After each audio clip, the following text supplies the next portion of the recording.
Hello students, welcome once again. Today we are going to study unit number 8, natural resources. So in last our 3 lectures we have completed our first unit, heritage of India. Today in this lecture we are going to study about the natural resources. Okay, so the first I would like to request you just to keep a textbook with you people, because the slide, yeah, the letters in the slide are very smaller, and that's why you will be not able to see it properly. So please keep a textbook with you. I am going to translate it and make you understand line by line. Okay, so just take the textbook of SS and open page number 59. Okay, if you are not able to see this slide properly. Okay, so natural resources, unit number 8, that is very important unit for the marking purpose. In board examination also, so many questions will can be asked in your examination. Okay, so that's why it is important for you people to understand it well. Okay, so unit number 8, natural resources. So first we are going to discuss about the natural means, you know, that is very natural. Human being has not made it, that is called the natural, right? Which is, we can say, that is the god gift. Resource, what is the meaning of resource means हर कोई चीज जो इंसान के काम आ सकती है, right? Second thing, ये भी हम कह सकते हैं कि अगर कोई भी चीज जिसका इंसान अपने यूज अपने अपने लिए यूजफुल हो सके, उसी हिसाब से अपनी एबिलिटी, अपना स्किल इस्तेमाल करके उस पर जो प्रोसेस करते और जो हमारे इस्तेमाल करने लायक बनाते, वो हर कोई चीज़ रिसोर्सेज होती है, राइट? सो यहाँ पर generally we have to study about the natural resources. So many things are the resources for each and every person.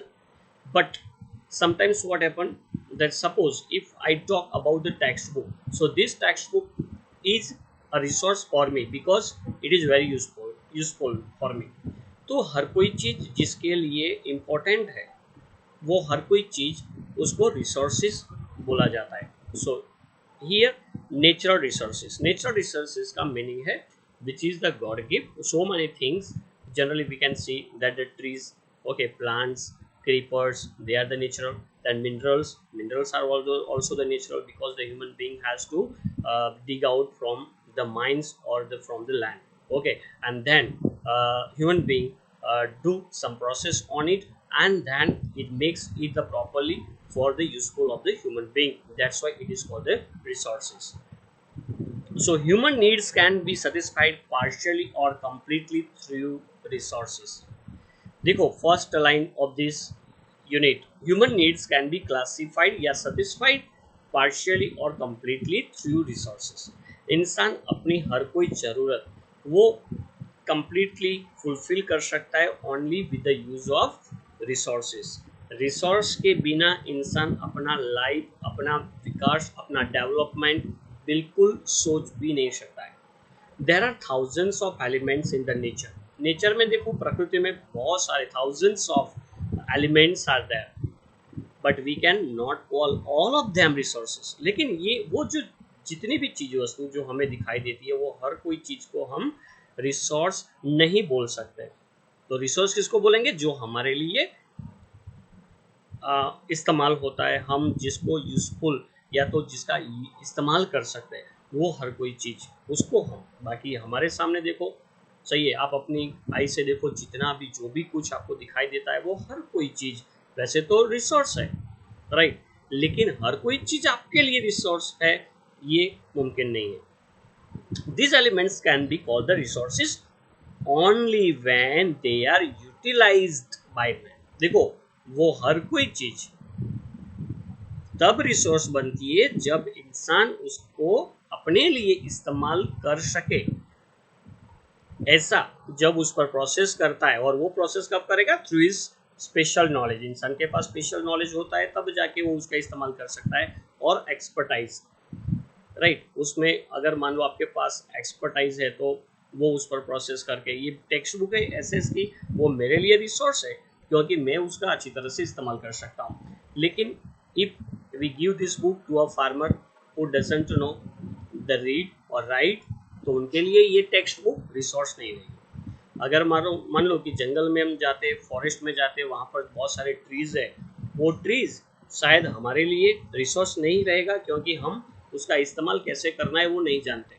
लेकिन जिसके पास नॉलेज है कि चलो भाई ये ट्रीज हमें क्या करना है, उसमें से फर्नीचर बनाना है, तो अगर मान लो कारपेंटर की बात करें तो कारपेंटर के लिए हर कोई जो ट्रीज है, राइट, फॉरेस्ट में जो है या तो आसपास में जो भी रहता है, तो वो हर कोई चीज़ उनके लिए रिसोर्स रहता है। क्लियर? सो ये बहुत इंपॉर्टेंट चीज़ है कि हर कोई चीज़ वस्तु वो हमारे लिए रिसोर्स नहीं रहती है। रिसोर्सेज तब बनती है वो जब हम उसको हमारे उपयोग में आ सके वैसे उस पर प्रोसेस करते तब। So in other words the things on which the man is dependent, देखो इंसान जो चीज वस्तु पर डिपेंडेंट है, आधारित है, human needs can be fulfilled by that, और जो चीज वस्तु से इंसान अपनी जरूरत वो फुलफिल कर सकता है, and a man has the physical and intellectual capacity to utilize them can be called as resources, और इंसान के पास वो इस्तेमाल करने के लिए दो प्रकार की कैपेसिटी होनी चाहिए, एक physical as well as intellectual, right. Intellectual means आपके पास अगर बुद्धि शक्ति है, तो अगर मान लो हमारे पास लैपटॉप है तो लैपटॉप वो मेरे लिए रिसोर्सेज बन सकता है because I know how to use it.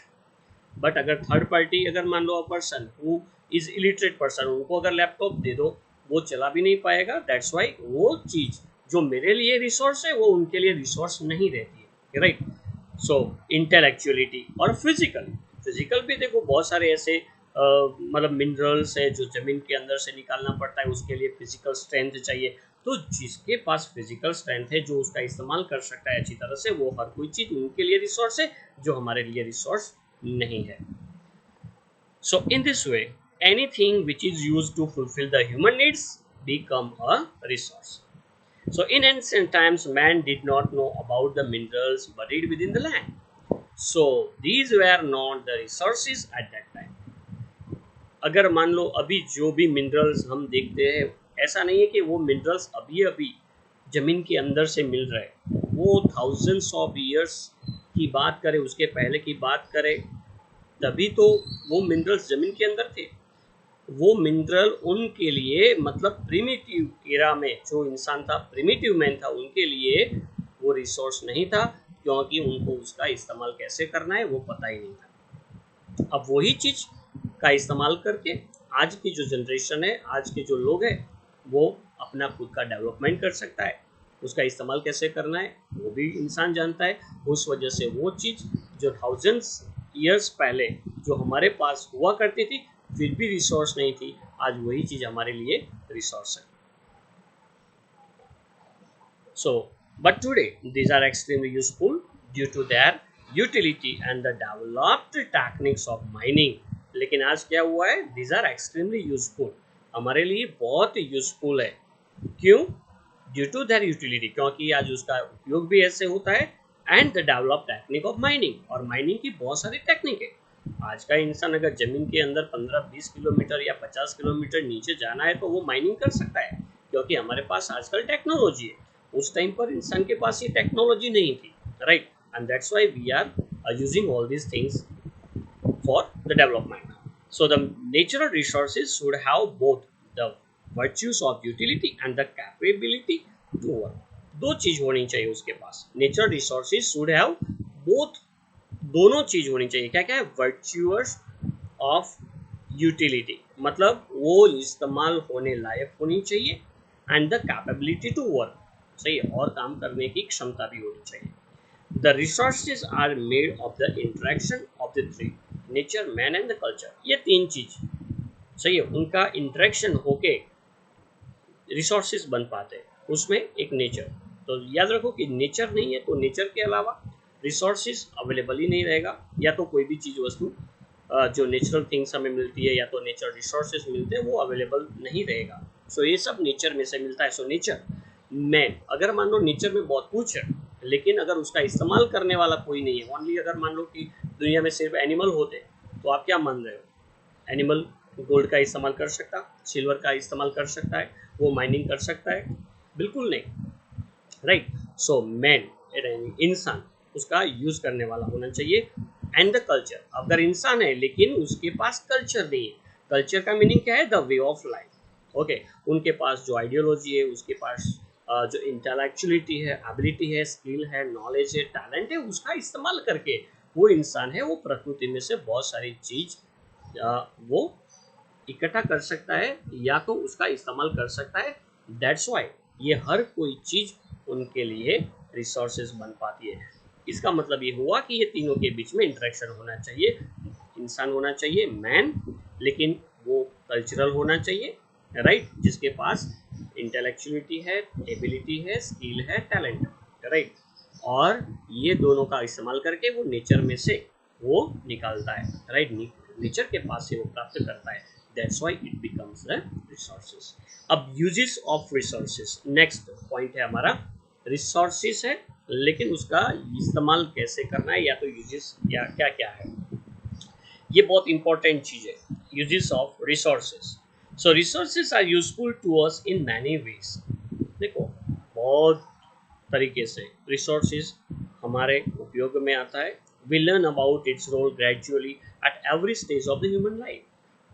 देखो, हमारा जैसे जैसे हमारा ह्यूमन लाइफ का स्टेज जैसे जैसे बढ़ता है उसी हिसाब से उसकी ज़रूरत रहती है। अगर मान लो हम छोटे बच्चे थे तो उस टाइम पर टॉयज से काम चल लेते थे। सो टॉयज उस टाइम पर हमारे लिए रिसोर्सेज थे। अगर उस टाइम पर उनको ज़्यादा कुछ भी कोई भी चीज़ वस्तु दे दो आप, राइट, तो उनके लिए मायने नहीं रखता।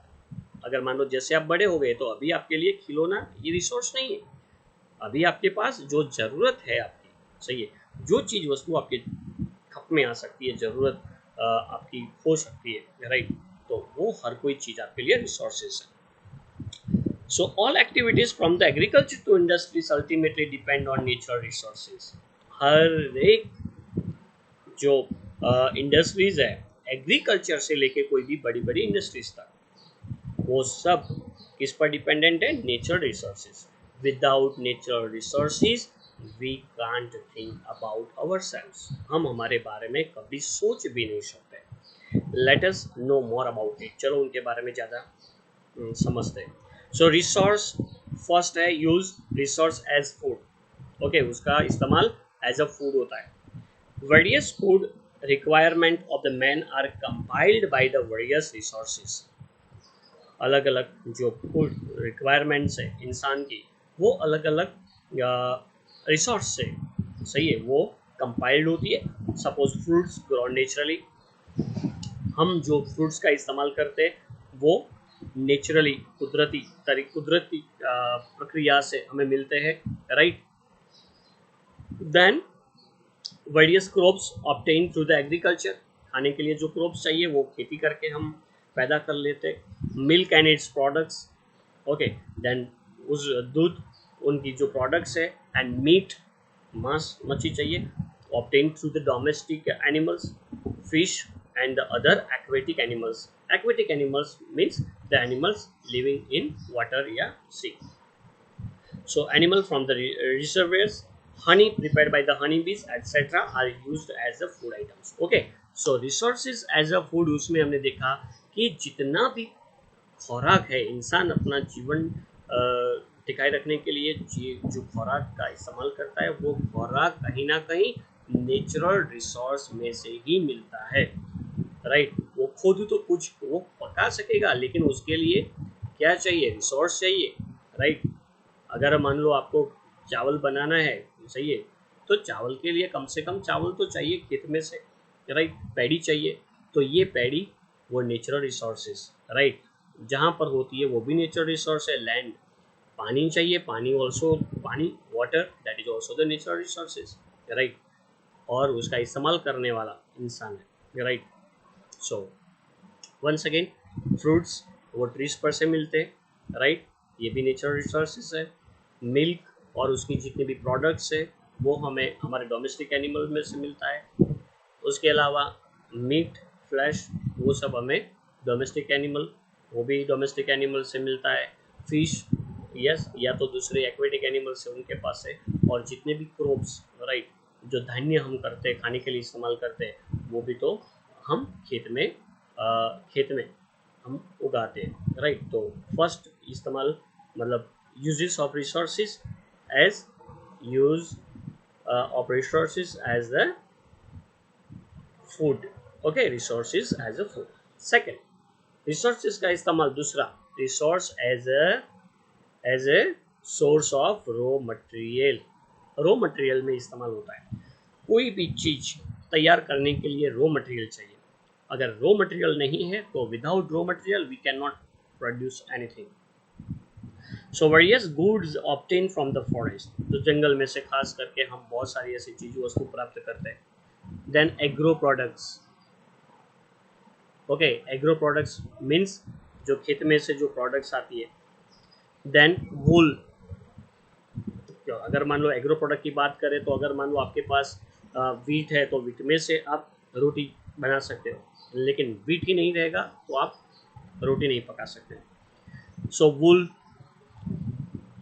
Then hides and meat, hides और मीट मतलब स्किन, ओके, मांस available from the animals, animals में से जितने भी अवेलेबल रहते हैं।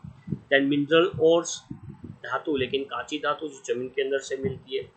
From the raw material for many industries, ये सब रॉ मटेरियल जो बहुत सारी इंडस्ट्री के लिए इस्तेमाल किया जाता है। अगर कोई भी इंडस्ट्री रन करनी है तो उनके लिए रॉ मटेरियल चाहिए, और रॉ मटेरियल है वो हमें एग्रो प्रोडक्ट्स से मिलता है, या तो फॉरेस्ट से मिलता है, या तो वूल, या तो हाइड्स और मीट, सही है। तो ये सब रिसोर्स है जिसका इस्तेमाल हम रॉ मटेरियल में कर सकते हैं। उसके बाद थर्ड यूज है रिसोर्सेज का, resources as the energy, as energy resource. So resources as energy resources, okay, so resources as energy resources, that is the third use of resources. So we use coal, petroleum, natural gas, etc. as a fuel in industries as well as domestic fuel.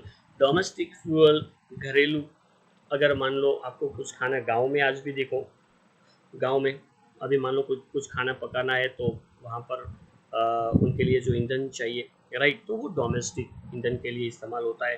Petroleum, natural gas है, right. सो बाद में industries के लिए भी वही उसका इस्तेमाल होता है, right. So besides energy can be generated through solar insolation, wind, sea waves, tides and the ebbs and the waterfall etcetera. हम एनर्जी जो प्राप्त करते हैं वो वाटरफॉल से, जलदोध से, या तो एप्स एंड टाइड्स मतलब बढ़ती ओट जब समुद्र में आती है तो उससे, सी वेव्स होते हैं तो उससे भी खास करके एनर्जी है वो एनर्जी हम जनरेट करते हैं। इन शॉर्ट इसका इस्तेमाल एनर्जी के लिए भी होता है, right. So we have seen the three uses of resources. First one, resources as fuel, then food, then resource as source of raw material, and third one is resource as energy resources. Clear?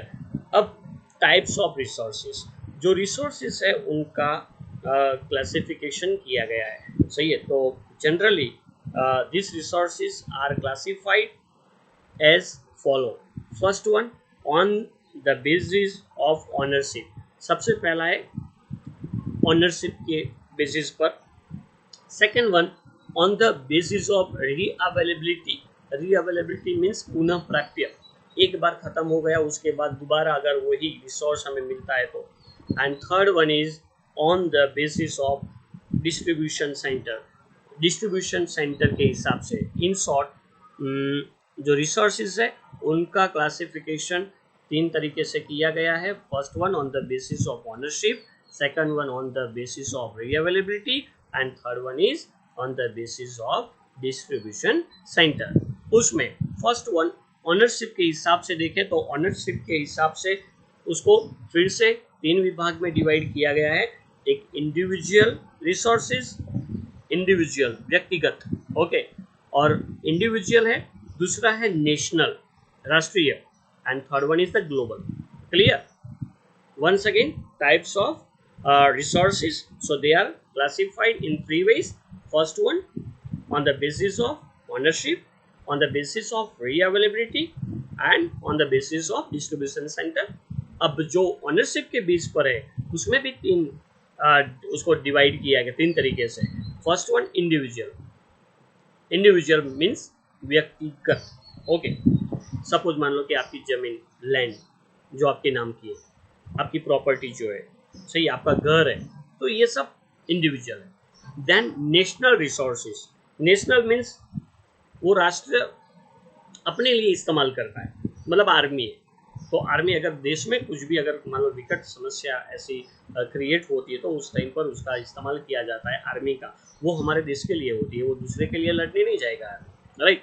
That's why it is called the national resources. Then international trade. International trade is also considered as a national resources.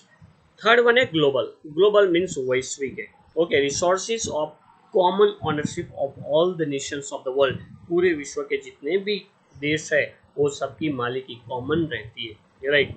Suppose मान लो कि gases है, जितने भी gases है, oxygen, carbon dioxide, whatever, right? तो अब देखो ये उसकी मालिकी किसकी रहती है, हम उसको तो डिवाइड नहीं करते कि भाई चलो इतना ऑक्सीजन मेरा है, right? So that is all the globally. Clear? So ownership में three types, first one individual, second one national, and third one is global. Individual means it is own by an individual, व्यक्तिगत, और a family, कोई family, सही है, family की मालिकी है, इसमें land और building, that is the example. Second one national resources owned by a nation और अ रीजन, कोई भी प्रांत, कोई भी राष्ट्र, सही है, जिस उनकी मालिकी, राष्ट्र की मालिकी है, उसमें एग्जांपल है आर्मी और international trade, okay. And third one is the global. So global resources में दैट इज ऑल फिजिकल और non physical resources which are used for human welfare, okay. जितने भी फिजिकल और नॉन फिजिकल रिसोर्सेस है, right, जिसका इस्तेमाल इंसान के कल्याण के लिए, for the welfare of the people के लिए इस्तेमाल होता है, उसमें खास करके जितने भी रिसोर्सेज है, एग्जांपल में common ownership of all the nations in the world, okay. So these are the types of resources on the basis of the ownership. Now second one, the resources can be classified as follow on the basis of the distribution. So distribution according to, just we have the four parts. First one is the universal resources. So universal.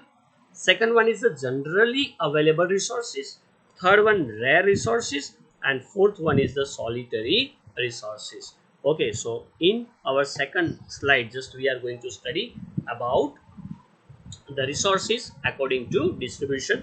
First one is the universal resources, okay. Detail, universal means useful, okay, in matlab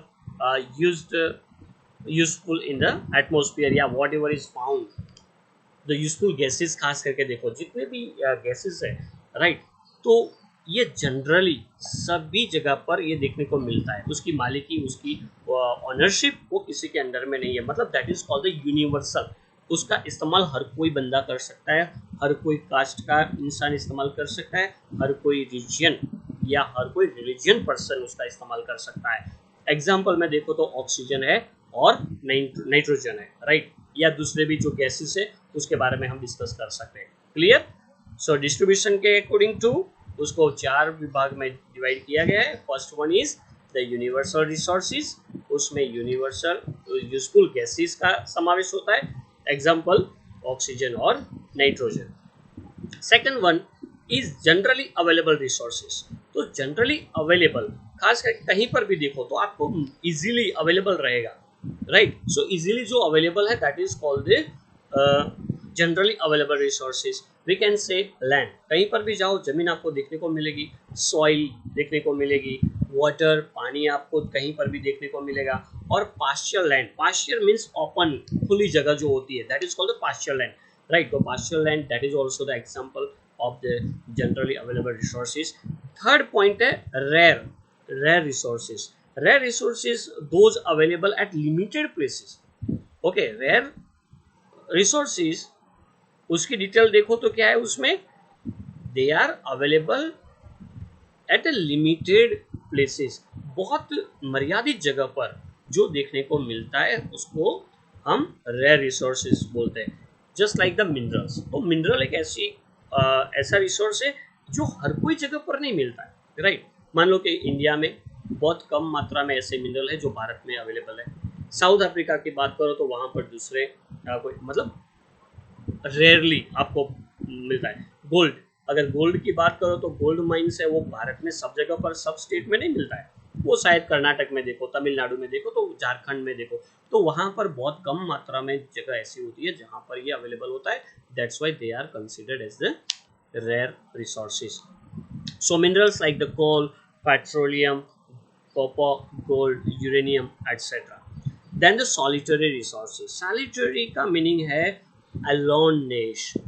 Solitary means only and only one, or the two, right? So minerals available only at one or the two places in the world.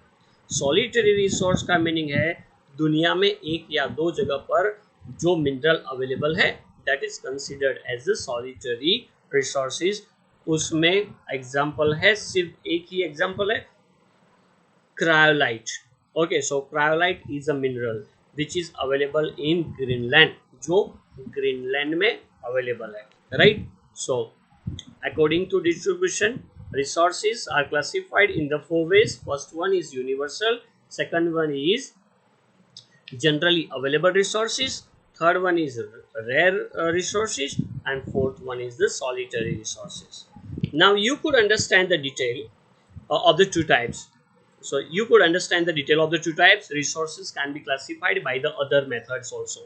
ये दो प्रकार तो आपने देख लिया ownership के हिसाब से, और सेकंड वन है डिस्ट्रीब्यूशन के हिसाब से। अब तीसरा भी यहाँ पर, सो रिसोर्सेज मतलब रिन्यूएबल एंड नॉन रिन्यूएबल के हिसाब से। सो wherein these can be classified into two types as the renewable and non-renewable resources. Some resources reproduce themselves as per their usage during the specific time. देखो बहुत सारे resources ऐसे हैं जो अपने आप को रिप्रोड्यूस करते हैं, राइट। फिर से वो रिप्रोड्यूस करने की क्षमता, एबिलिटी उसमें है, और जैसे जैसे टाइम बढ़ता है तो उसी हिसाब से वो रीजनरेट या तो रिप्रोड्यूस करते हैं। In other words these are the inexhaustible. Inexhaustible जो खत्म होने वाला नहीं है, क्योंकि जहाँ पर रिप्रोडक्शन होता है वहाँ पर वो उसका मतलब वो उसका अंत नहीं आता है, right. That is called the inexhaustible. So inexhaustible suppose solar insolation. Solar insolation मतलब सूरज के जो किरणें हैं, राइट, स्टॉक्स है, the sun stock we can say, okay. So that is called the solar insolation. वो खत्म होने वाला नहीं है, जैसे जैसे गर्मी आती है या दिन जैसे स्टार्ट होता है तो कंपलसरी ये सन इंसोलेशन तो मिलेगा ही मिलेगा। Wind, okay. सो विंड एक ऐसा है कि जो रिन्यूएबल मतलब वो खत्म ही नहीं होता है, इनएग्जिस्टेबल है, राइट। देन द बर्ड्स पे देखो रिप्रोडक्शन करते हैं एनिमल से। देन बायो रिसोर्सेज है etcetera come under this category. कौन सी कैटेगरी में सब आते हैं? Renewable, okay. सो यहाँ पर हमने देखा रिन्यूएबल, और दूसरा अब we are talking about the non renewable. बहुत सारे ऐसे रिसोर्सेज हैं जो रिन्यू नहीं किए जाते हैं, एक बार खत्म हो गया मतलब खत्म, बाद में बहुत टाइम के बाद, बहुत देर के बाद, शायद 10, 15 या 50 साल के बाद फिर से वो अवेलेबल रहता है, लेकिन टाइम टू टाइम वो अवेलेबल नहीं रहता है, एक बार खत्म हो जाता है। तो so this are called the renewable resources जो हमने देखा अभी तक, राइट। उसमें फिर से सोलर इंसोलेशन है, विंड है, देन एनिमल्स, बर्ड्स है, right. So all they are come in this category. Now non-renewable resources are those which cannot be reused once they are used. एक बार जो रिसोर्सेज का इस्तेमाल हो गया उसके बाद उसका दोबारा हम इस्तेमाल नहीं कर सकते।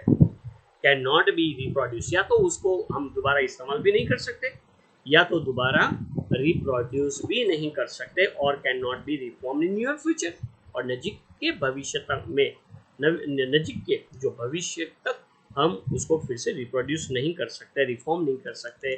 That is called the non renewable minerals. उसमें देखो धातु, सो जमीन के अंदर से माइनिंग एक्टिविटी जब होती है, एक्सकेवेशन होता है, राइट, तो खास करके माइनिंग एक्टिविटी के दौरान जमीन के अंदर से हम जो धातु निकालते हैं, एक बार निकाल दी, बाद में ऐसा नहीं कि वहां पर वो रिप्रोड्यूस होगा, राइट, वो एक बार निकाल दिया, उसका इस्तेमाल कर दिया, मतलब वो खत्म हो गया, राइट। सो मिनरल्स है, then coal, natural gas, then petroleum, etc. are included in this category, in its category. Okay, so all these points that we have studied today in unit number 8 are main resources, natural resources. Natural resources का meaning वो हमने देख लिया। Natural resources मतलब जिसका इस्तेमाल इंसान कर सकता है और उसके इस्तेमाल से इंसान अपना खुद का डेवलपमेंट कर सकता है या अपनी जो ज़रूरत है वो ज़रूरत फुलफिल कर सकता है, वो हर कोई चीज़ उसको नेचुरल रिसोर्सेज बोला जाता है। अब नेचुरल रिसोर्सेज उनके उसका यूज़, तो यूज़ भी हमने देख लिया, एज फूड, एज एनर्जी और एज रॉ मटेरियल। उसके बाद क्लासिफिकेशन हमने देख लिया कि जो नेचुरल रिसोर्सेज है उसका क्लासिफिकेशन 3 प्रकार से होता है। फर्स्ट वन तो मालिकी के हिसाब से, मतलब ऑनरशिप के हिसाब से, सेकंड वन रीअवेलेबिलिटी के हिसाब से, एंड थर्ड वन डिस्ट्रीब्यूशन के हिसाब से। अब ऑनरशिप के हिसाब से उसमें 3 प्रकार हमने देखा। फर्स्ट वन ऑनरशिप में एक तो इंडिविजुअल है, जो पर्सनल है, फैमिली और इंडिविजुअल मालिकी होती है, ओन बाय द पर्सनल और द इंडिविजुअल या तो फैमिली, उसमें खास करके बिल्डिंग या तो हमारा जो घर होता है, प्रॉपर्टी होती है। Second one is the national, and national में आर्मी और international trade, and third one that is the global. Global means जो वैश्विक है, राइट। सेकंड, उसके बाद हमने देखा यहाँ पर कि रिसोर्सेस है उसका क्लासिफिकेशन अकॉर्डिंग टू डिस्ट्रीब्यूशन, तो उसमें 4 प्रकार हमने देखे। First one that is the universal, universal means सार्वत्रिक, हर कोई यूजफुल गैसेस है, जस्ट लाइक द ऑक्सीजन और ये सब, राइट। सेकंड पॉइंट हमने देखा कि generally available resources, generally available मतलब इजीली अवेलेबल, जहाँ पर भी देखो वो सबको मिलता ही मिलता है, पानी है या तो खुली जगह है या तो लैंड है, सॉइल है, एक्सेट्रा। देन रेयर रिसोर्सेज के बारे में देखा। रेयर रिसोर्सेज मतलब एक आध दो जगह पर, ओके, मतलब इन अ लिमिटेड वे हम मिलता है, मतलब available at the limited places, okay. तो खास करके मिनरल उसमें इंक्लूड होता है। और लास्ट पॉइंट हमने देखा सॉलिटरी रिसोर्सेज। सॉलिटरी मतलब पूरी दुनिया में एक या दो जगह पर जो अवेलेबल रहता है, उसमें खास करके क्रायोलाइट के बारे में देखा, जो पूरे विश्व में ग्रीन लैंड पर ही अवेलेबल है। अब उसके बाद हमने 2 प्रकार देखे, रिन्यूएबल और नॉन रिन्यूएबल। रिन्यूएबल रिसोर्सेज मतलब एक बार खत्म हो गया, सही है, उसके बाद एक बार यूज होता है, उसके बाद भी दोबारा भी हम उसको इस्तेमाल कर सकते हैं, या तो वो जो रिप्रोड्यूस भी हो सकता है, राइट। खास करके उसमें एनिमल्स है, बर्ड्स है, राइट, ट्रीज है, राइट, उसका भी समावेश होता है उसमें। विंड है, सन आइसोलेशन है, सोलर आइसोलेशन या इंसोलेशन। सेकंड, उसके बाद हमने देखा नॉन रिन्यूएबल। नॉन रिन्यूएबल मतलब एक बार जो खत्म हो गया वो नियरली फ्यूचर में अवेलेबल नहीं रहता है, वो रिप्रोड्यूस नहीं हो सकता है, वो एक बार खत्म हो गया मतलब उसका रीयूज भी हम नहीं कर सकते। उसमें खास करके जो मिनरल है वो मिनरल के बारे में, देन कोल है, देन पेट्रोलियम है, सही। So all this things are considered as a non renewable. Okay friends, so in our next lecture we will study the same unit page number 60, और हमारा नेक्स्ट पॉइंट रहेगा planning and conservation of the resources. Okay, so ये जो resources है, सही है, तो उसका हम प्लानिंग कैसे कर सकते हैं, उसको कैसे संभाल के रख सकते हैं, that will be taught in our next lecture. Till then bye. Okay, and prepare well, और जब भी एसएस का लेक्चर आए तो compulsory you how to sit with textbook. Okay, और खास करके टेक्स्ट बुक में आप एक एक लाइन देखते जाओ, जैसे मैं एक्सप्लेन कर रहा हूँ उसी हिसाब से आप करो, you will be able to understand, you will able to write the answers yourself. Clear? Okay, so till then, bye, take care.